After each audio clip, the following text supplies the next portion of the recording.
In 1569, the Spanish conquistador Miguel Lopez de Legazpi transferred his headquarters from Cebu to Panay in the face of food shortages and the ominous threat of a large Portuguese armada lowering in his horizon. This paved the way for further exploration and evangelization of the different villages within the island.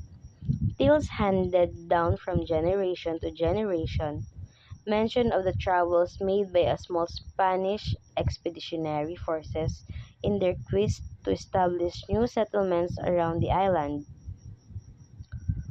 One day they came upon a village of the sea with beautiful plains and verdant mountains that perfectly suited their purpose. Eager to know the name of the areas, which promises to be a progressive settlement, they came upon a native who, with mortar and pestle, was busily pounding palay grains for the family meal.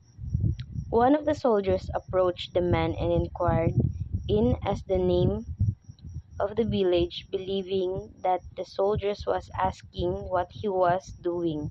The man replied in the dialect, "Bugas sa sulong," rice in the mortar, indicating his hard work. The soldier may have got the praise out of the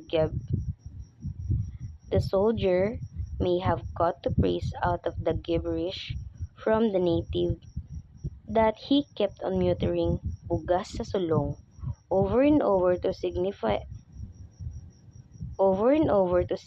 the name of the village. In time, the praise was shortened to suit the in time